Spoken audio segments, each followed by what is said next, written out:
Cerita-cerita seram, hantu gentayangan, mistik dan berbau mitos sering kita dengar. Banyak orang ragu dan skeptis. Tiap tempat memiliki cerita sendiri yang bikin bulu kuduk berdiri.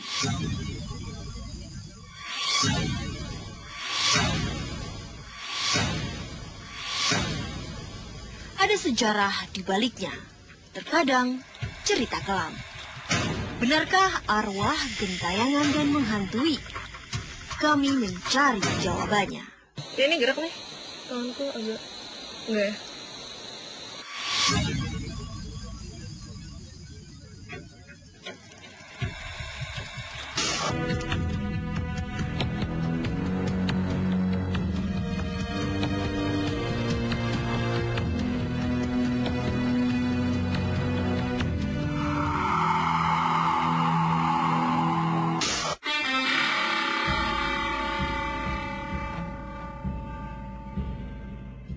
Gunung Puntang berada di bagian selatan kota Bandung dan hanya berjarak sekitar 30 km.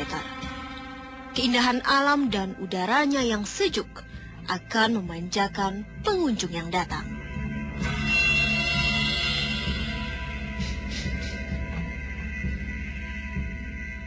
Saat zaman kolonial, di Gunung Puntang pernah dibangun gedung stasiun radio terbesar se-Asia Tenggara. Tepatnya dibangun pada tahun 1923.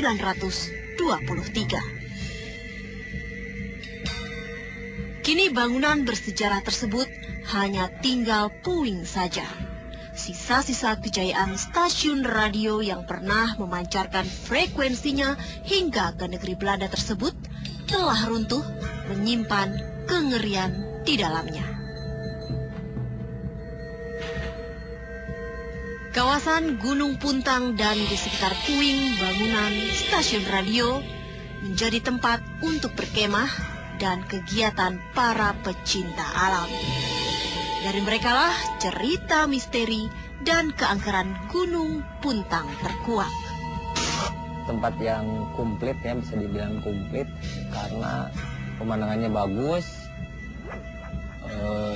dinginnya kena, sama ya kejadian itu ya saya sering mengalami gitu di Puntang. Area stasiun radio Malabar, tepatnya yang berada di depan bangunan radio serta kolam cinta, disebut sering terjadi penampakan makhluk kasat mata. Penampakan yang sering muncul adalah perempuan berkebaya merah, makhluk-makhluk yang menyeramkan, serta suara-suara seperti derap langkah besar.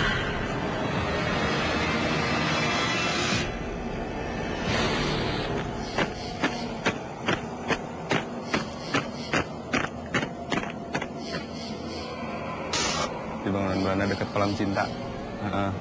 Pas di sana teh emang niatnya tempatnya nggak yang terlalu jauh.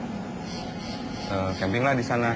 Nah pas di sana teman-teman kakak sama kakak udah pada tidur. Saya kan pengalaman pertama camping di sana, nggak bisa tidur. Nah sekitar jam 1 jam 2-an kebangun, ngedengar suara-suara kayak baris berbaris gitu. Cuman bahasanya nggak ngerti.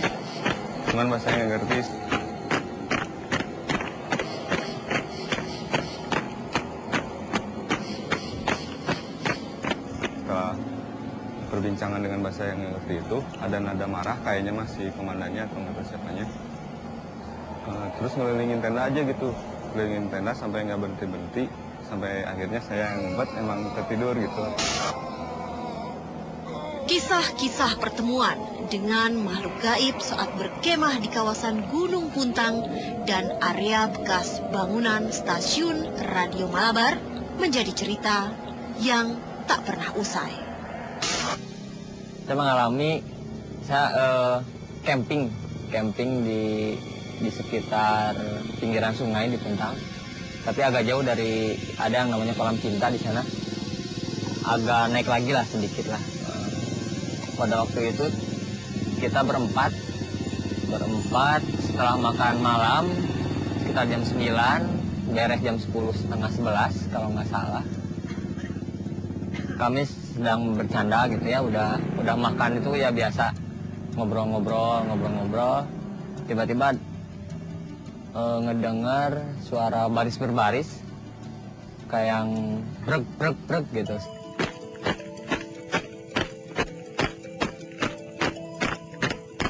Suaranya tuh yang diakhiri sama satu komando berbahasa Jepang. Ketika itu kita kaget dan sedikit takut.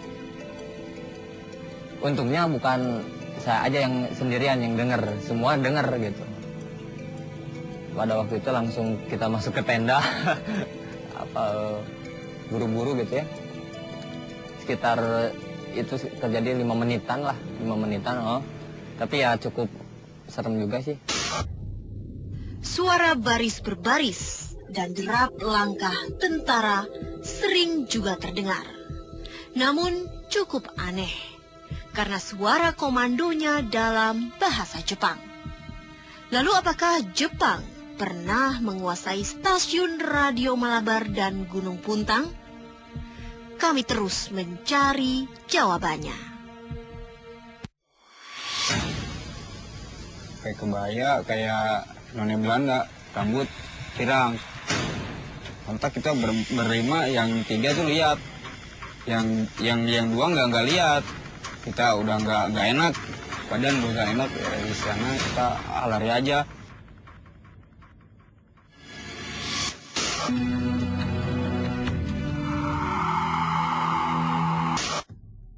Kawasan Gunung Puntang dan area bekas bangunan stasiun Radio Malabar menjadi tempat untuk berkemah dan kegiatan para pecinta alam.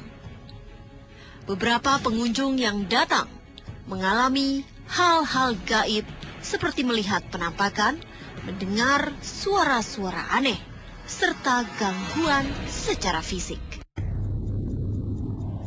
Keberadaan makhluk-makhluk gaib di area Gunung Puntang menjadi cerita yang beredar dari mulut ke mulut. Namun cerita-cerita seram tidak menyurutkan langkah pengunjung untuk melakukan aktivitas menikmati keindahan kawasan. Kami mencari jawaban dari cerita yang beredar tentang keangkeran kawasan Gunung Puntang dan bekas bangunan stasiun Radio Malabar. Memasuki kawasan wisata Gunung Puntang dan stasiun Radio Malabar, kami menuju lokasi pertama, yaitu komplek perumahan pegawai stasiun Radio Malabar. Di area ini terdapat 10 bangunan rumah dinas, namun semuanya sudah tak utuh lagi. Tak ada aktivitas makhluk gaib yang kami jumpai, hanya puing-puing sejarah yang terserak.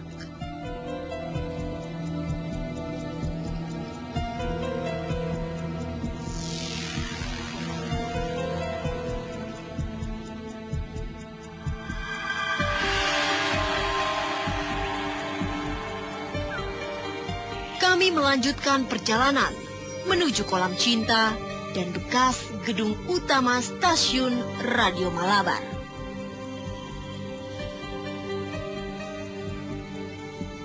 Masyarakat menyebut kolam cinta karena bentuk kolam menyerupai hati. Namun jika merujuk kepada bentuk aslinya adalah segitiga. Kolam berfungsi sebagai hiasan halaman lobi gedung Radio Malabar. Lokasi kolam sering terjadi penampakan perempuan noni Belanda yang mengenakan kebaya berwarna merah. Pada tahun 2009 kalau nggak salah, temen berlima main ke sana, ke Gunung Puntang camping. Terus kita main ke atas, di atas itu ada kolam cinta. Nah di situ kita lagi ngobrol sambil ketawa-ketawa. Terus nggak tahu kenapa kayak ada yang gimana gitu. Pas lihat di kolam kayak ada cewek.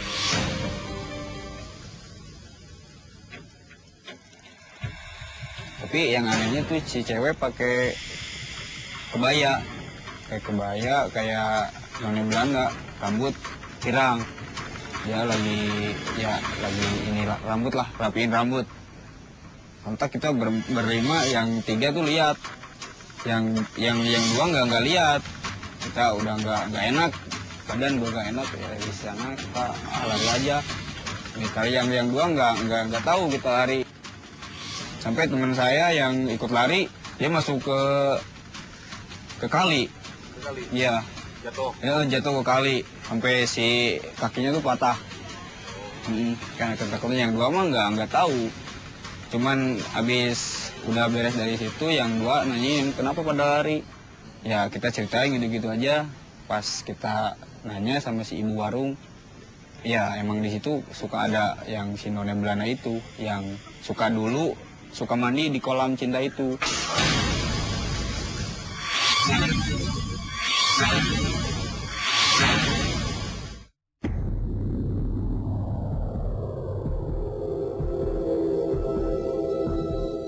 Gedung utama yang menjadi pusat kegiatan saat stasiun radio masih berfungsi, menyiarkan informasi ke seluruh Indonesia, bahkan ke negeri Belanda.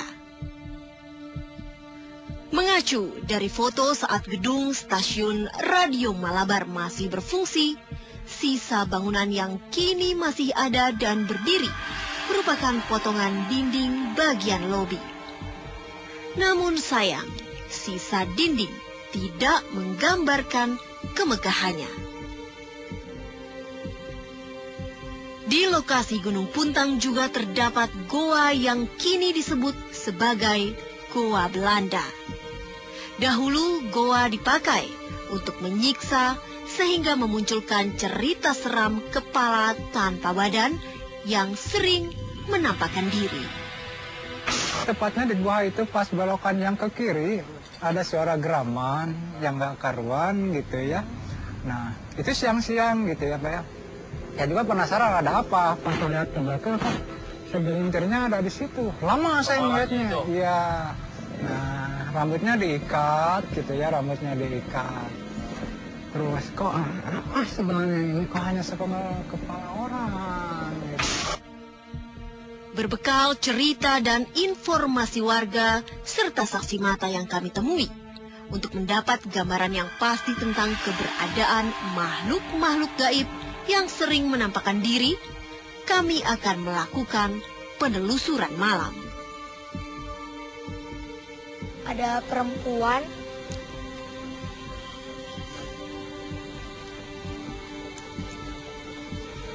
jadi di sini tadi sekarang sih nggak ada. Tadi tuh ada perempuan di sini. Ini kolomnya. Dan di sini di bawah sini juga banyak banget.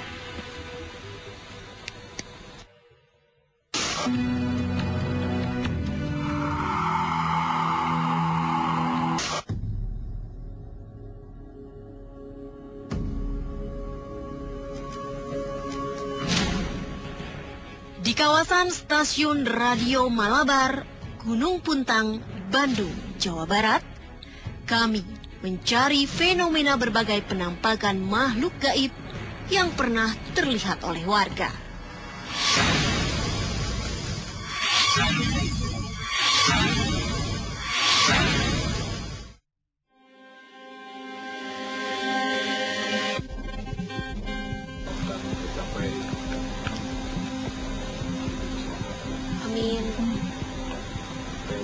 Saat malam beranjak, kami siap dengan berbagai peralatan untuk menelusuri kawasan stasiun Radio Malabar Gunung Puntang. Gunung Puntang terkenal dengan banyak cerita mistis. Ada beberapa lokasi seperti Goa Belanda, stasiun Radio Malabar, dan juga Kolam Cinta yang sangat terkenal dengan cerita keangkerannya. Dan saya beserta tim akan mencoba menelusuri keangkerannya. Dalam penelusuran malam, kami ditemani Frizly, salah seorang anggota tim yang bisa berinteraksi dan melihat makhluk tak kasat mata. Penelusuran kami lakukan untuk mencari jawaban terhadap berbagai kasus penampakan dan gangguan makhluk gaib. Benarkah stasiun Radio Malabar di Gunung Puntang angker seperti kisah-kisah yang pernah terjadi? Bekas rumah dinas pegawai stasiun radio kini sudah hancur. Saat kami lewat, tidak banyak makhluk gaib yang ingin berinteraksi. Kami putuskan melanjutkan perjalanan ke kolam cinta. Kolam cinta kini ditumbuhi rumput dan tumbuhan liar, hanya ada batas tembok yang masih berdiri. Frisly terus mencoba berkomunikasi dengan aktivitas makhluk gaib. Salah satu fokus pencarian kami adalah noni Belanda yang selalu terlihat oleh warga. Lalu, siapakah dia? Ya, Frisly, sekarang kita ada di lokasi. Di sepanjang perjalanan kamu lihat apa aja? Jadi dari awal kita di jembatan. Di jembatan itu tadi ada kayak cewek noni Belanda. Tapi tuh mukanya cantik, tapi bawahnya aku nggak ngeliat. Jadi cuma sampai ke muka, cuma sampai segini. Nah terus sepanjang perjalanan banyak juga sih kayak kunti, terus juga kayak macan sama monyet, tapi itu bukan asli. Jadi itu kayak siluman. Mereka kayak ngelihat kita dan ada yang nyambut dengan positif, ada juga kayak yang, oh kalian nyari kita dan kalian manggil kita gitu. Terus kalau di sekitar sini, di sini tuh banyak sama jin penunggu pohon. Dan itu tuh rambutnya itu cuma ada di samping-samping aja, di sini sama di sininya aja. Atasnya itu botak. Terus ada kayak tanduk. Terus juga ada perempuan.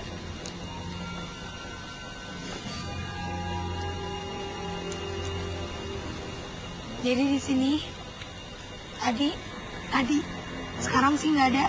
Tadi tuh ada perempuan di sini. Ini kolamnya. Dan di sini di bawah sini juga banyak banget. Rame soalnya mereka ngerasa ini tempat mereka karena emang kosong, dan juga hawa di sini dan tempat di sini juga mendukung untuk dijadiin kerajaan mereka. Soal keberadaan tentara-tentara Belanda atau Jepang ini? Kalau di sini nggak ada tentara. Di perjalanan juga nggak ada? Ada, cuma nggak dinampakin di samping-samping kita atau depan. Jadi kayak aku cuma ngedengar suaranya, mereka tuh cepat dan dari arah hutan. Iya, cuma kalau di sini derap kaki sama kayak ada tongkat-tongkat dibunyiin. Jadi bukan cuma sepatu, sama kayak tongkat-tongkat bunyi truk. Ada yang bisa diajak interaksi? Aku coba. Iya.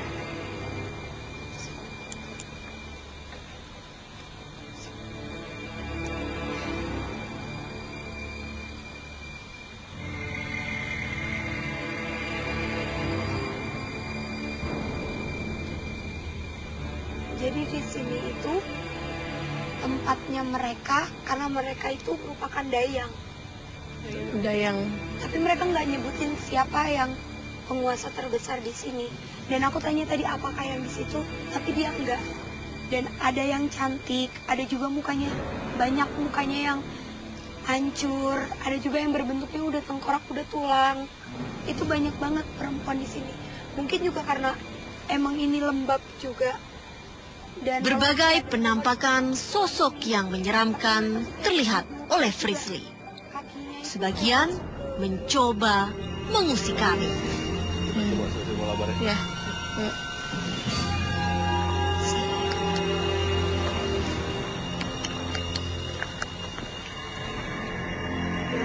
tadi mungkin masuk kerajaan itu di sini tuh jadi kayak ada segitiga, kayak model segitiga, tapi itu kerajaan untuk siluman.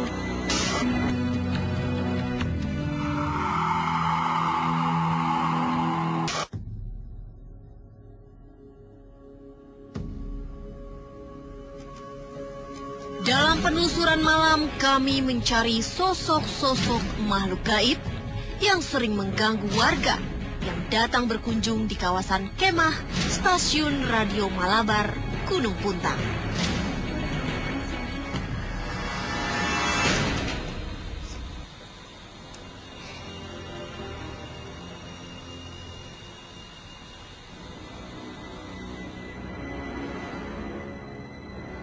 Setelah melakukan penelusuran di kolam cinta, kami akan melakukan penelusuran di bekas gedung utama stasiun radio.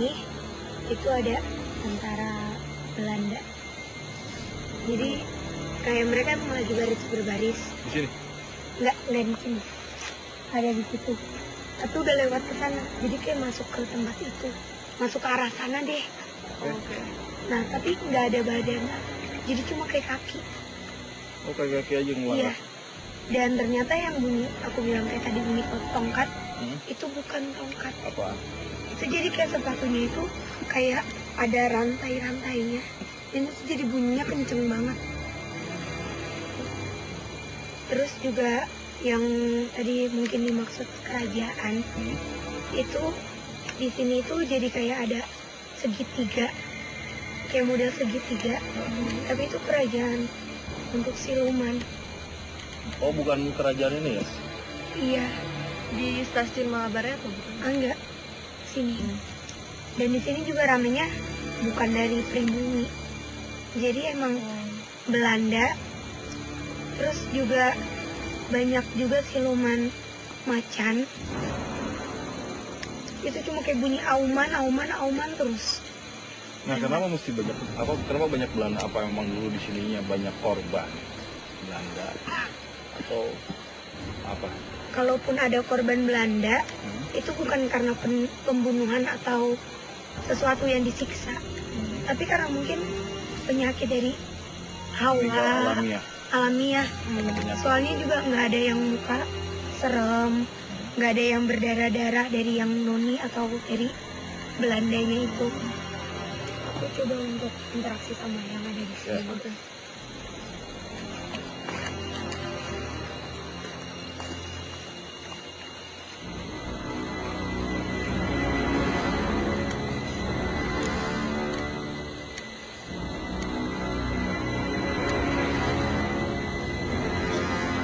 Jadi dari yang aku dapetin informasi dari makhluk yang ada di sini, di sana itu ada tempatnya mereka.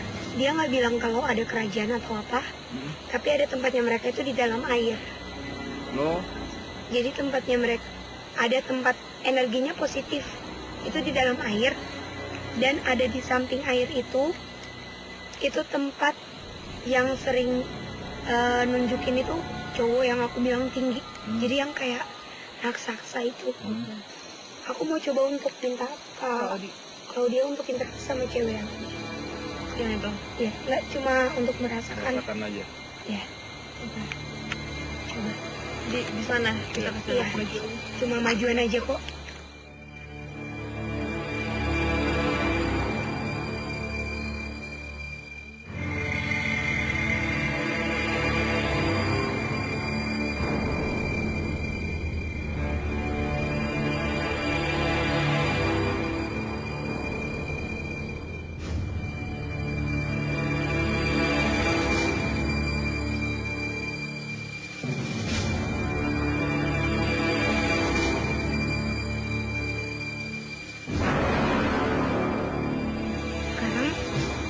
Cewek itu lagi ngedeket, dan sekarang Tolong jangan. kakak lagi megang bagian muka dan sampai bau. Apa yang kakak rasain? Karena dia gerak. Ya, ini gerak nih. Tanganku agak enggak ya. Tarik. Sih tanganku agak gerak sendiri. Apa yang dirasain? Dingin, terus agak berat sih. Karena sosok si cewek ini lagi megang tangan kakak dia dan narik, jadi kayak tadi gerakan Ini gerak agak kayak karena ke kiri. ketarik. Heeh. Nah,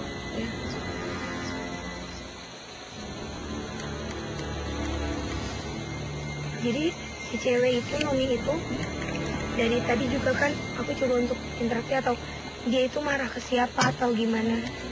Dia bawanya itu lihat ke Claudia dan tarik-tarik itu. Jadi aku untuk coba interaksi tapi nggak bakalan ada apa-apa. Tapi dia marah sama aku nggak? Mungkin kemungkinan. Iya, karena aku juga nggak ngerti dari apa yang dia omongin. Jadi nggak jelas juga karena mulutnya itu Robek ya. robek. Kita lanjut aja ke gua Belanda ya, yang di bawah ya. Bangunan utama stasiun Radio Malabar kini hanya tinggal sisa dinding yang sudah rapuh. Sejarah kemegahannya terkubur.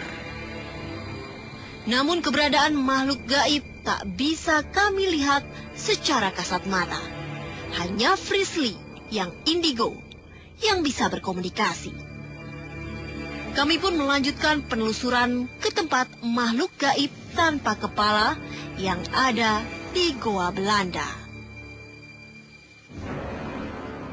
Dan tadi juga ada suara ketawa perempuan, ada yang mendengar. Iya. Dengar Iya. dari sebelah sana. Iya. Jadi ini juga kan ada suara kelelawar. Terus tadi juga ada suara ketawa perempuan.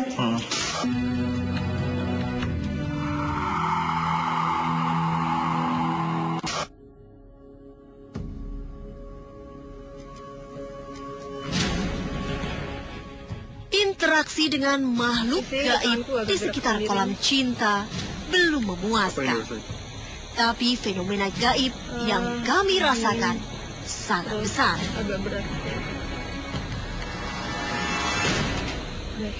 Ya.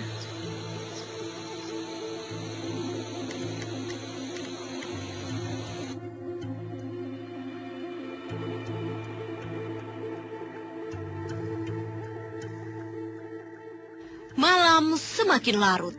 Goa Belanda tempat penelusuran kami selanjutnya.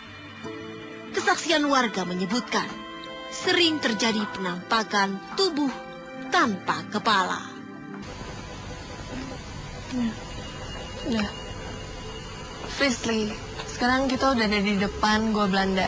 Nah, Goa Belanda itu dulunya sebagai tempat untuk menyimpan alat-alat, mesin-mesin komunikasi gitu. Ya udah, kita masuk yuk langsung. Yuk.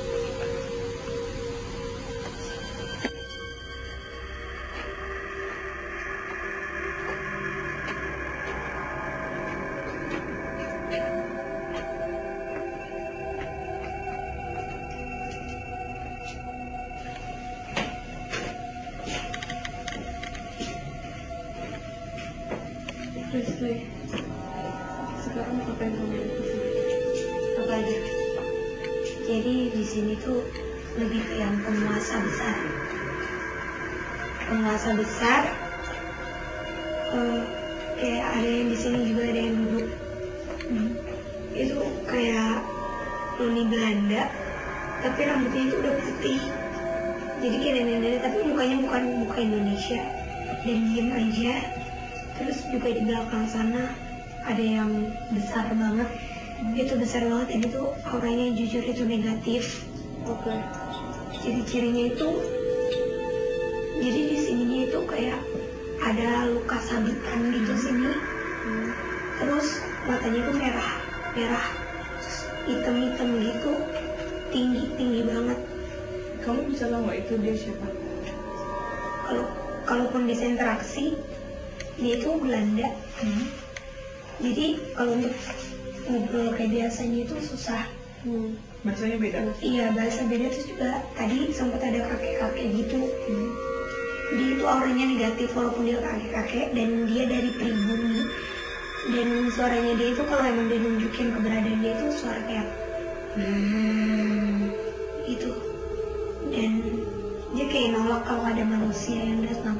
Karena dia merasa ini tempat yang dikuasai dengan mereka, dan kalau ada manusia yang datang, walaupun gak ngapa-ngapain itu, mereka ngerasa keganggu.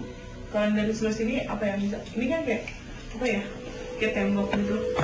Kayak ruangan kecil gitu. Iya. Kalau yang kamu bisa lihat itu kayak ini tuh dulunya ruangan apa sih? Kira-kira gitu.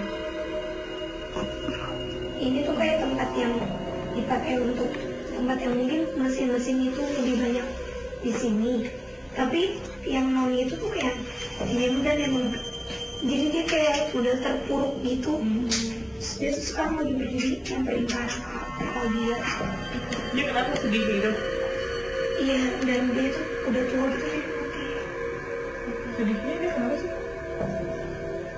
Aku juga nggak ngerti sih, dan dia juga nggak ngomong pakai bahasa, tapi dia cuma kayak dari raut mukanya, terus dari cara dia duduk belakangnya dengan cara yang dia emang kayak terpuruk. Kalau gitu kita lanjut ke sana aja. Iya. Goa Belanda panjangnya mencapai 200 meter. Udara lembab dan bau kotoran kelelawar menyeruak. Menurut Frisley, kedatangan kami mengusik penunggu gaib. Ini makin kesini makin licin dan licin sih. Ada air-air. Iya, dari atas. Terus tadi kan dari sana kan? Pas kita di sana. Iya, Nunduk-nunduk ke arah sini. iya, jadi posisi makhluk itu sendiri itu ada di sini. Dan kalau kita deketin itu, ini tuh baru sebagian dari kakinya. Jadi dia tuh kalau tadi tuh kepalanya ada di bawah gitu kan, matanya itu benar-benar nyorot. Kalau sekarang itu cuma sebagian kakinya. Dan tadi juga ada suara ketawa perempuan. Ada yang mendengar? Iya. Dengar Iya. dari sebelah sana. Iya. Jadi ini juga kan ada suara kelelawar. Terus tadi juga ada suara ketawa perempuan dan Om Erlang mendengar. Jadi di sini juga mungkin lebih berasa Kak aura negatif sendiri ya, karena dari mulai ini Baunya juga udah beda sih. Ada bau. Kayak mungkin kayak bau sampah, bau kelelawar, Bau. kotoran kelelawar. Kotoran kelelawar. dan dari yang bisa aku simpulin tentang makhluk ini. Jadi yang dia ini mulai ada di sini dari awal pembuatan gua ini. Karena tadi pun ada makhluk, maksudnya sama-sama bukan pribumi, melewatin dia tuh kayak yang kayak takut. Jadi dia itu kayak nunjukin kalau emang saya loh yang ada di sini dan dari dulu. Dan mungkin dia juga ngerasa karena kita ngebahas dari mereka. Kalau untuk selebihnya sih di sini banyak atau di sini aura negatifnya lebih berasa karena dari kondisi tempat juga sangat amat mendukung untuk mereka tinggal di sini. Oke. Ya udah ya, ini udah menjelang pagi dan tadi kita udah menyusuri beberapa tempat di Gunung Puntang. Keberadaan kepala tanpa badan di Goa Belanda tidak terlihat oleh Frisley yang indigo. Namun aktivitas makhluk tak kasat mata dirasakan oleh seluruh anggota tim. Penampakan makhluk gaib tubuh tanpa kepala bisa jadi mitos atau rasa takut yang berlebih saat memasuki Goa Belanda hingga memunculkan berbagai macam halusinasi.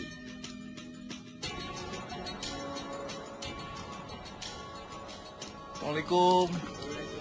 Pak, punten Pak, mari ngawangkel Pak. Aduh. Kami mendatangi sesepuh kampung Cimaung yang tahu banyak tentang stasiun radio Malabar Gunung Puntang. Kalau dulu mah memang rame itu deh, Ya. karena menurut cerita orang tua sampai sekarang juga dirancang pada tahun 18 menjadi Radio Malabar itu tahun 20-an. Ya kebetulan orang-orangnya banyak dari mana-mana kerjanya di sana, ada orang Madura, tukang lebur besi. Di sana itu banyak di bawah 10, gedungnya di atas 10 yang sekarang masih ada puing-puingnya. Oh iya. Oh yang bangunan dekat warung itu. Iya. Dan di atas ada itu untuk turbin pengatur listriknya pada kolam cinta itu. Saat pendudukan Belanda di tanah air, Stasiun Radio Malabar Gunung Puntang berfungsi untuk memancarkan berita untuk kepentingan Belanda. Peristiwa Bandung Lautan Api meluluh lantakan semua yang ada.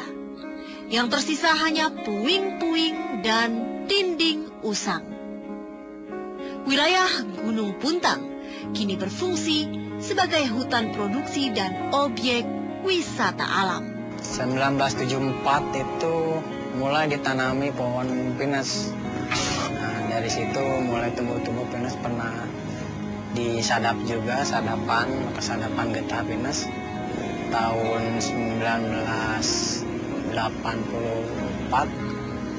itu mulai dioperasikan untuk kawasan wisata. Iya. Wisata apa aja, Pak?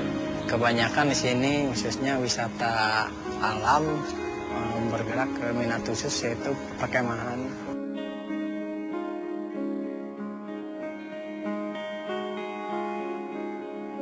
Puntang dengan segala keindahan dan kesejukan udaranya telah menarik ribuan pengunjung datang. Sejarah dan kisah yang pernah terjadi terpendam bersama reruntuhan bangunannya.